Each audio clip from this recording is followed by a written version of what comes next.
Hello, I'm State Senator Roxanne J. Persaud, representing the 19th Senate District. Today, in our conversation with Senator Persaud, obviously, that's me, we are going to be joined by Zach Miller, Vice President of Government Affairs, the Trucking Association of New York. Welcome, Zach. Thank you. And Annie Sovcik, Senior Director of Programs and Strategic Initiatives, Truckers Against Trafficking. Our conversation today, it's about trafficking. You may know, as we've had these conversations before, that trafficking is a serious issue. I have a part of my district where it's called the Penn Track, where you see young people in, all forms of, you know, whether they're clothed or unclothed, walking the streets from early in the morning till no matter what time you were walking around there, you see these young people there. And so intent is to eliminate trafficking because we know when we see this happening in our communities, it's not because someone woke up in the morning and says, I want to walk the streets hmm in the nude and have people in cars stop and pick me up. We know that's not what's happening. So today we're going to have the conversation as to what you do in your organizations to combat trafficking. And we've heard, in the trucking industry, it's prevalent, and we want the truckers to recognize what is trafficking, what to do if you suspect trafficking. So we'll start with you, Annie. Tell us about yourself and how did you get to this space and what is your organization doing? Great. Yeah, thank you so much for having us. Yeah, I'm Annie Sovcik. I'm the Senior Director of Programs and Strategic Initiatives with TAT, formerly known as Truckers Against Trafficking. So we are a nonprofit organization that exists to educate, equip, empower, and mobilize members of key industries and agencies to combat human trafficking. So to accomplish that, we partner with the trucking, truck stop, bus, transit, energy, school transportation, and other industries, as well as law enforcement and government agencies, to activate their workforces to recognize, report, prevent, and disrupt this heinous crime.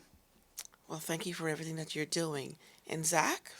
I'm Zach Miller, the Vice President of Government Affairs for the Trucking Association of New York. Likewise, first and foremost, we prioritize safety. We are a safety organization. Our members are amongst the safest fleets in the state on the road. But oftentimes, and I think that's some of what we'll talk about today, Hmm. this scourge of human trafficking gets overlooked. And so we're cognizant of doing everything we can, partnering with TAT, partnering with state DOT, with local law enforcement to make sure that as the eyes and ears of the road, we are training our drivers what to look out for, training our fleets, do this training. We have members that offer the TAT training, and we are advocating for every CDL new entrant to be able to receive this training to identify human trafficking and to stop it at the source. Well, thank you both for that intro. So tell me, Zach, when you say you're training your drivers, what does that mean? What does that training look like? It's what it really looks like is I think we're familiar with the cliche, if you see something, say something. It's making sure you know what you're seeing. And I think, from our vantage point, you err on the side of make the phone call, but nothing was happening, rather than pretend that it's okay. Oh, yes, that person wanted to do this. It's not my business. Starting with eliminating that mentality for us is the first step in attacking this issue from the trucking and transportation side of things. Okay. And Annie, what got you to this space? What made you become involved in this trafficking conversation? Personally, my background is in law. As a law student, I was involved in kind of various kind of human rights issues. But also working with children in foster care, in juvenile detention, asylum seekers, refugees, other people facing deportation, and then just seeing all of the overlaps between vulnerable populations and human trafficking. And then after a career of doing policy work in DC on various human rights issues, found TAT about 8 years ago, working on systems change where you're really activating, in many cases, private industry to look at the ways that they can make a positive impact on helping to, fight a crime that they might be coming into contact with. Well, thanks for that. We see all of the work everyone is doing, and for year after year, we're talking about what is it we need to do to eliminate trafficking. Human trafficking, sex trafficking, you name it. Whatever you want to say, but we seem not to have gotten a handle on it. Why do you think that is so? Each of you. Sure, I'll start. I mean, I think there are a few things. One is just looking at the root causes, the vulnerabilities, the thing that traffickers prey on. The other is that there's a lot of myths and misperceptions about this crime, which is what our training is really intended to help address. That if people don't understand the crime and they don't know what to look for, or they're conflating it with something that it's not, then they might be coming into contact with it and not even realize it. It's something that allows trafficking to stay kind of hidden in plain sight, as we talk about a lot, because traffickers are relying on us to not know what to do, to not know what to look for, or to not act upon it. And I think then the other piece is having effective systems to prosecute traffickers, to bring them to justice, to not let them operate with impunity, and also then to ensure that survivors have access to resources and support. And I think we also have to be honest that it's a marketplace and there's a demand, and we have to address the demand portion of this too. And I think some of that is misconceptions or willful ignorance, perhaps. But regardless, another aspect of this training, which is really interesting, is yes, it attacks a lot of training what to do, what to look for, attacking at the source, but also that internal, oh my gosh, I was a part of this. I didn't necessarily mean to be a part of this, but I was a part of this, or my friend was a part of this. We're contributing to this, and so also stopping it from the demand side is a big issue as well. So in communities, the conversation about trafficking is not something that is easily had. No one really speaks about it. But then the other day I was in a high school, and the student government, their project, they were talking, and they said, we want to talk about trafficking. And I'm like, okay, what is it about trafficking you want to speak about? And the young lady said that she had seen something. And so she became concerned about what she saw. And she's asking questions, but she couldn't get the answers. What is this, what I'm seeing? And what should we do about it? And so she decided to make it a project. And she started doing research and saying, this is considered trafficking. Let's do a project on it. And so now these high school students are now going to have the conversation with the community about what they see as trafficking and what the community's response should be. When should we start speaking with our youth about what constitutes trafficking, what is to look for? Well, I think you can talk to youth in different ways, depending on both your relationship with them as well as the phase of life that they're in. I mean, we have this simple one-pager that we've developed that outlines help protect children or help children understand human trafficking by having conversations with them in age-appropriate ways. And so, that's starting from a young age in helping children understand healthy relationships, what boundaries are, what it means to allow someone to push those boundaries or go beyond the boundaries where they're comfortable, what trusted adults are, how they can talk to them, but also reinforcing to them that they're loved, that they're safe, that there aren't mistakes that they can make, that their parents aren't going to forgive them for. These kinds of things that allow them to kind of have this almost protective shield against perpetrators that then makes them stronger as they move through the world. And then as they get a little bit older, then having conversations about perpetrators, about exploitation, and doing it in a way that is positive and proactive and helps to empower them to feel like they can actually make a difference, which is a lot of the framing that TAT takes in our Youth on Transportation initiative, which was based on some of the feedback that we received from youth themselves who said, don't try to scare us, let us know that we can make a difference. And I think that in and of itself represents a very positive evolution from when I was growing up. Because when I was growing up, there was a lot of don't walk by there. Hmm. There were, But no one said but why no one you said should. why. That's exactly it. No one said why, but it says, hey, that motel, that street, don't go there. No one ever said why. And then you get a little bit older and you start to connect the dots yourself, but it's just like, well, gee, what if I actually knew why then? Wouldn't that have been more impactful? And I think just being able to change the conversation in that way, and specifically from the trucking side of it, we pride ourselves on being an accessible career for people, and we want people to join and be interested at a younger age. But part of that is a maturity, a responsibility, and ensuring that you are operating safely and doing right by your community. And this is part of it that, it hasn't previously come into the conversation, but it really needs to, particularly as you are that sort of thing on the road that people overlook. It's like, well, yeah, it's a truck, it's making a delivery, whatever. Who cares? It's not like law enforcement, it's who cares? It's like, well, if the driver is properly trained and they know what to look out for, that's a major impact. And they see so much. You mentioned something about the young people that you were working with and wanting to do something about this issue because of things that they've seen. In the work that that I've done with truck drivers, bus drivers, others, it is shocking and enlightening how much they're seeing on a regular basis, but also the level of detail that many of them can recount once they have one of this like light bulb moments of an individual that they may have been concerned about 5 years ago, 10 years ago, and how specifically they remember what it was they were worried about, what the interaction was, and how it sat with them wrong. And then now knowing, I think that might have been trafficking. And if I had known then what I Then, know Yep. now, there might have been something I could have done about it.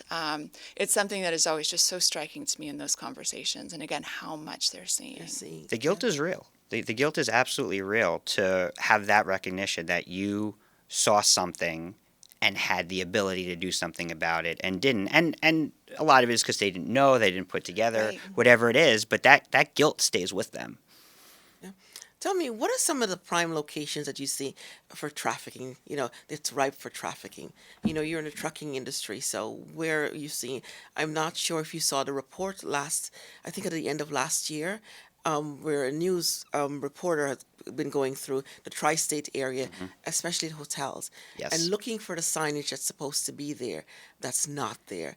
And after all these number of years with the laws that we have in place, that there are people in the hospitality industry who are saying, oh, we didn't know we were supposed to do X, and we're supposed to do this. How is that possible? And what are the prime locations that you're seeing that's ripe for trafficking? Hotel motels are big ones. Truck stop rest areas are big ones. Frankly, unofficial truck stops where truck drivers congregate because there's not necessarily a dedicated stop, but it's off the highway, it's off a major freight corridor, so truck drivers tend to park there overnight to get their mandated rest. Criminals know that, and so they utilize that to their advantage. And restaurants as well.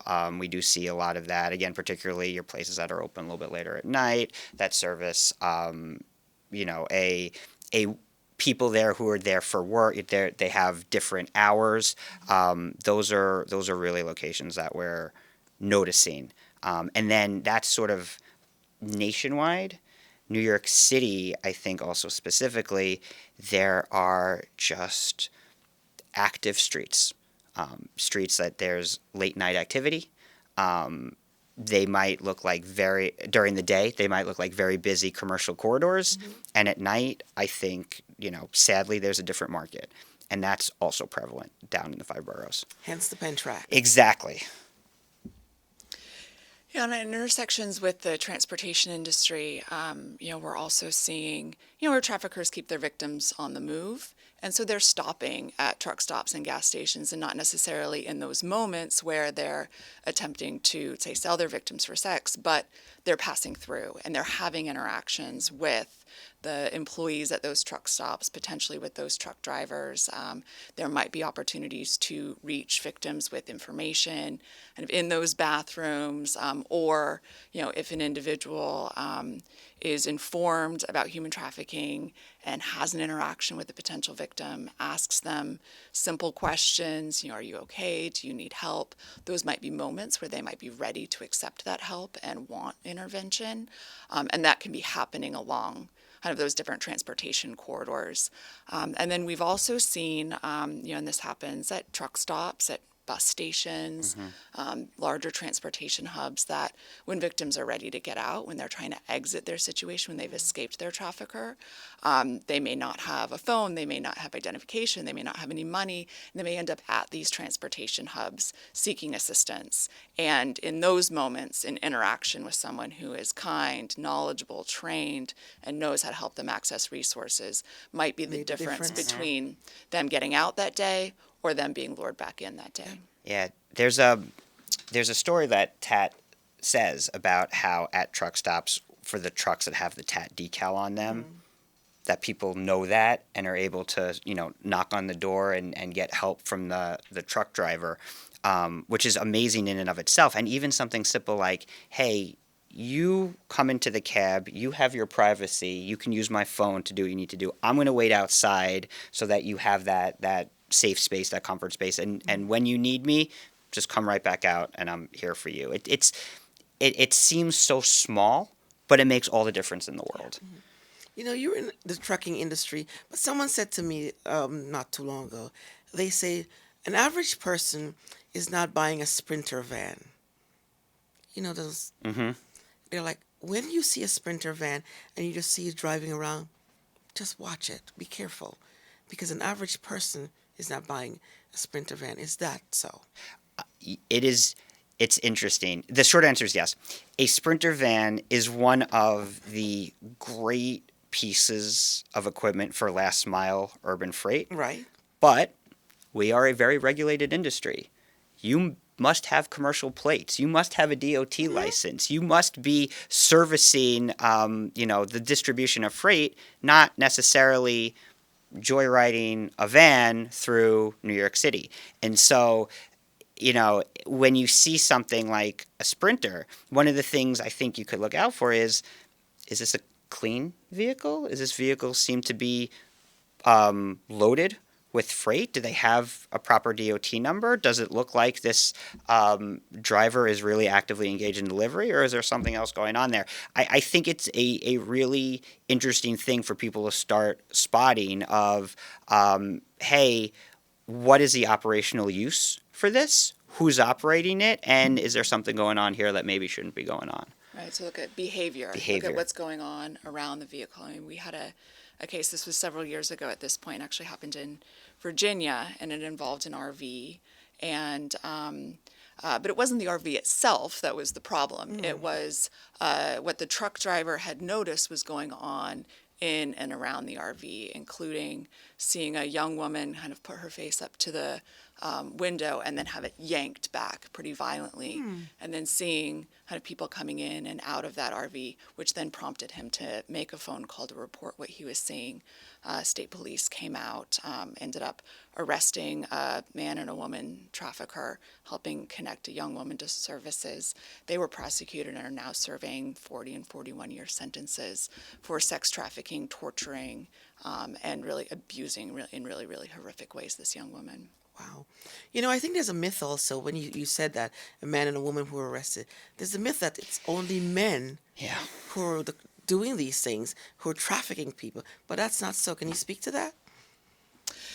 I don't know statistically kind of perpetrators, though it is very common in sex trafficking that you do have sort of a victim slash perpetrator when you have a trafficker who will have his like top girl, sometimes they call it the bottom, who is the one who's kind of managing things.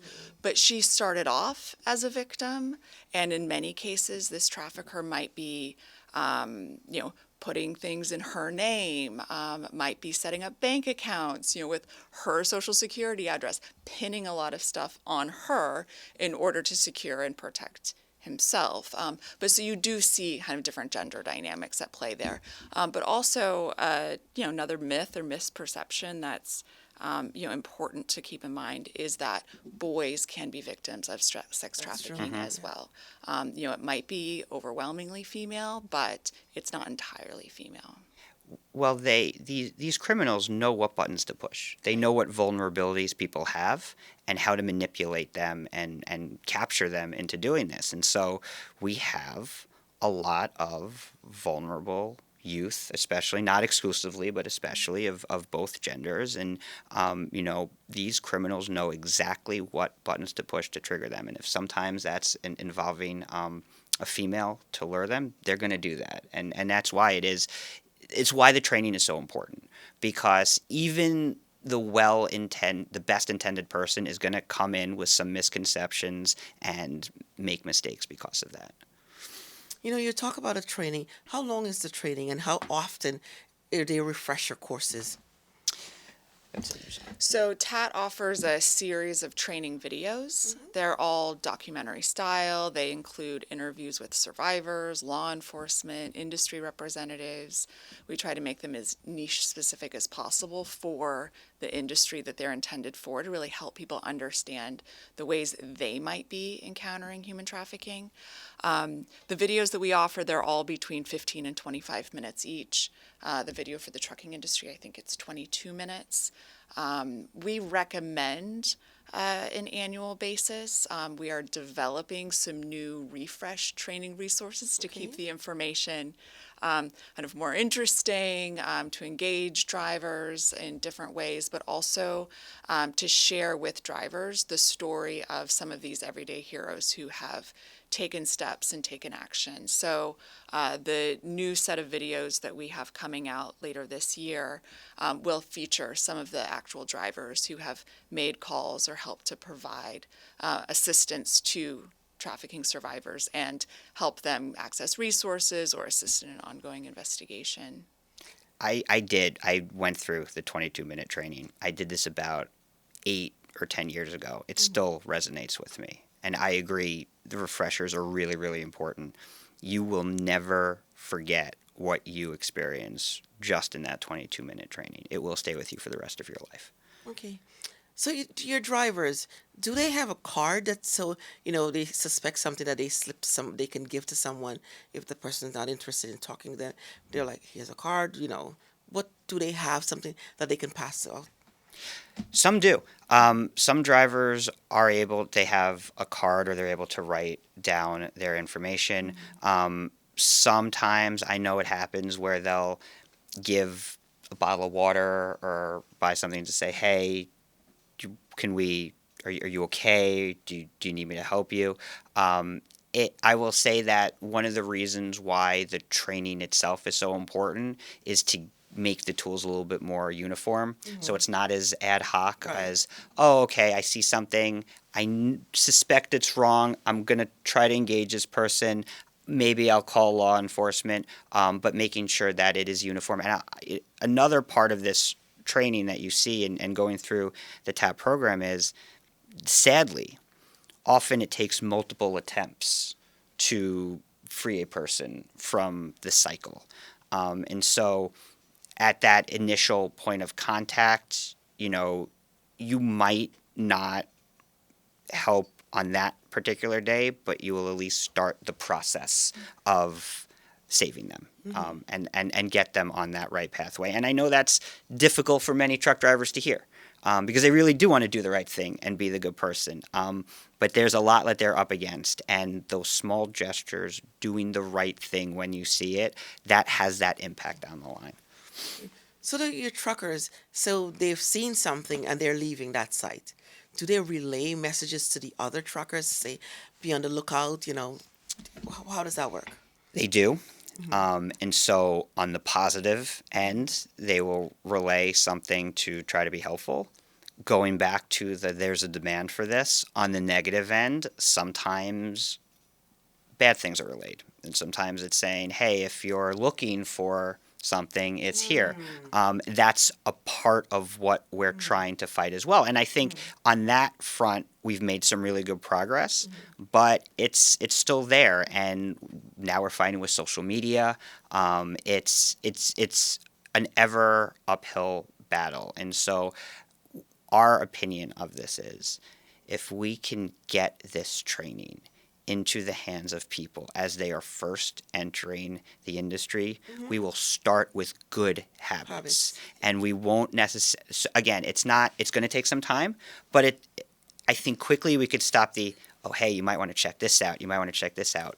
Cutting that at the source is going to have a huge impact on top of all the positive training that will come. Okay. So if somebody hears this being relayed, like, hey, if you are looking for this, it's there. Do they make a complaint? Somebody, do truckers complain and say, listen, I hear these truckers doing this, can someone intervene? Is that happening? I think it's happening more as more are going through the training. And especially those that do tend to work for larger fleets go to more safety events and they have the TAT trailer there or they have someone from TAT present, and that's when the light bulb starts to go off. That's when they have the tools, and I think comfort may not be the right word, but I think for them that's what they feel, to do something positive about it. So you talk about a trailer. Can you explain the trailer, the TAT trailer? Because we're working to bring it here to Albany, and so I spoke. My team is working with you on that, and we also want to once everything is finalized, reach out to the school systems here and ask them to bring their students so that they can go through. So can you tell us about the trailer? Sure, yeah. Our Freedom Drivers Project, it's a mobile exhibit, it's a walkthrough exhibit. It's housed in a 48-foot trailer that TATS trucking partners donate hauls to bring it around the United States and Canada. It's, you walk in and you see, videos that are kind of audience dependent, whether it's a trucking audience or a bus or energy audience or a youth audience. And then you see items that have been donated to us by survivors that tell different aspects of their stories, the push and pull factors, methods of control. And then people walk out with ideas of how they can make a difference, actions they can take, information about training resources or other things that they can take advantage of, so that you're not only walking in learning about the horrors of this crime, but walking out and feeling like there's something that you That can you're do empowered and to you make can a do difference. something. Yeah. So yeah, I'm excited about the idea of it coming to Albany, and Yeah. hopefully it's a beautiful spring day when We it's hope. here. And it's not snowing like how yesterday. It's spring, but the weather, this weather has been wonky. As you know, I have legislation that's talking about the training, making sure all truckers are receiving that training, and so we'll see where it's going. We're hopeful that we can get it passed, and I appreciate your support in working to get it the right way, so that we do not have the questions that were asked before, and so we're hopeful that will happen. Let's see what else I need to ask you. Can I just speak to the training, the legislation part, and if I may address all of your colleagues in the legislature right now? My title is Vice President of Government Affairs. So anytime I come with a piece of legislation that I'm supportive of, or that Tanya is supportive of, obviously I'm behind it. I think it's a great bill. Likewise, when I'm opposed to something, I think it's terrible. It shouldn't pass. Let's take my own viewpoint out of it for a second. This piece of legislation, the piece of legislation that you are championing, is a no-brainer piece of legislation. There is no reason not to sign on to this legislation. It will save lives. It will save lives immediately. This is happening in your districts, in your communities. This will help your constituents. There is no over-regulation on this. There is no fiscal note to the state of New York, to the CDL school, to the driver. I cannot emphasize enough, this is the most common sense piece of legislation I have ever seen in my time as a government affairs professional. Well, thank you for that. She's looking at you like, okay, did you just say all that? I know. You should see her expression. She's looking at you like, wow, he just said all that. He just said all of that. Well, I appreciate that because we have really been fighting. And, the challenges we had, we've changed based on the input we've received from you and from others. And so we're hopeful because, again, it's common sense. It is common sense. It is not saying, it's not putting people in any danger or anything of that nature. It's not putting you in contact with law enforcement. It's not putting points on your license or anything like that. It's just ensuring that you are aware of what is going on and how you should react to it. And so we'll continue to work on that. And I'm hopeful that both houses will agree this year. And then it will get to the governor and the governor will sign it. And then, as your drivers are coming on board, they will receive that training and it will become standard, instead of a hodgepodge of, oh, who's going to train and all of that. So we're hopeful on that.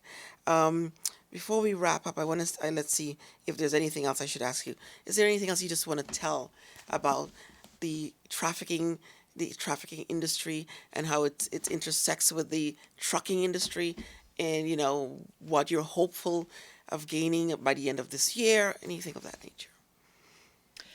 I'd love to tell a story before we wrap. So Zach has mentioned a couple of times a story of a truck driver who helped a survivor. So just kind of tell that story a little bit more. So there's a young woman who had been on a road trip with some people who she considered friends. And, then they ran out of money. The older boyfriend of these supposed friends then tried to tell her that she needed to sell herself in prostitution in order to make money so they could continue along that trip. And she said no, she refused. That was not what she signed up for on this trip. They got into an argument and in the middle of the night, kicked her out of the car. She had no money, no ID, didn't have her phone, didn't even really know where she was. And she's just a young woman alone in a parking lot and didn't know what to do. And she ended up walking up to one of the trucks that was parked in that lot and knocked on that cab door. And the driver who was in there had recently taken TATS training. Mm-hmm. He was kind of clued into this. He asked her what was going on. He gave her a bottle of water. He offered to call the National Human Trafficking Hotline with her. He stepped outside of the cab while she made the phone call so he could give her some privacy. And the National Human Trafficking Hotline was able to arrange for a taxi to come pick her up, a shelter for the night, and then a train ride for her to get home the next day. And that driver really believes that she knocked on his cab door that night because of the 2 TAT stickers that he had kind of prominently displayed on each of his windows that said, "Do you need help?" And we love that story because it's the kind of thing that we celebrate, which are these just simple acts of kindness and care and compassion and also knowledge that help someone get out of an extremely dangerous situation. And I think about the parents of that young woman all the time and how grateful they must feel that it was that driver whose door she knocked on who was able to help her that night and not someone else that might have had other ill intent. And so this is what we're trying for. We're not knocking down doors. We're not intervening physically. We're not trying to bust up trafficking rings in this dramatic kind of way. What we're talking about is knowledge, kindness, compassion, and taking action if or when you come into contact with someone. And that's all that matters. Mm-hmm. It's helping save someone's life. You never know. Yeah. You never know. I look, as we were wrapping up, I look at the young women and sometimes young men who are walking the pen track. Yeah. And you say, one Saturday morning, my staff and I were going to a meeting, and it was early in the morning, and got there, early, and I pulled in, and I saw these 2 young women walking by. Next to nothing. Your parents will be like, what? And so I I opened the card and I said to the one, as they were passing, I said, ladies, if you need help, I can help you. Two, so one paused. She, the other kept going. And then she realized that the other one wasn't with her. And she came back, she goes, we will never need your help. Come on, let's go. Right? But you can see the one wanted the assistance. But then we realized that across the street, not too far on the other side from us, was a person there was watching them. So my staff is like, we need to get out of here. We need to get out of here. Because you never know what that person is going to do. And so that was a lost opportunity. These two young women walked away. And I'm always wondering what happened to them. What did he do?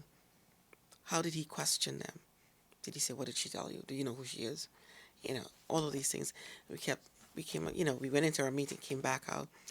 He was not there, but I always wonder what happened to those two young girls. They were very young. But I also have to believe that your interaction mattered that day. I always remember it was a cold Saturday morning. Very cold. And they had nothing on. Nothing. And With high heels. And it's just listen to that. Somebody at a truck stop right in front of a New York State senator. This is prevalent. This is real. We all see it. We don't necessarily connect the dots, or we don't necessarily connect the dots till it's too late. But it's happening right now, right in front of us. And at the bare minimum, we can provide the tools to spot it and to at least do something initially to begin the process of helping these people and taking down these criminal rings. Yeah. So thank you, Zach and Annie. Thank you very much, for this conversation. And I am looking forward to seeing the trailer. And I'm making sure once everything is finalized that all of my colleagues will also walk that trailer so they can understand what you're trying to do. And again, as I said, we're trying to ask the schools in the neighboring community to come out, bring their students out so they can see that. And we're hoping that it will be a beautiful day outside, and so as many people as possible. We also know that the food trucks will be out there that day, right? Because they told me that it's a day that the food trucks will be out there, so they'll have a lot more traffic out there. And so we're going to making sure that we try to engage the people who are going to the food trucks so that they can participate in what you're trying to achieve. So again, thank you for being here with us today. And I appreciate your support in trying to get that legislation passed. So I am Senator Roxanne Persaud saying, have a great day, everyone. And this has been our conversation about trafficking in the trucking industry. Thanks, everyone. Thank you.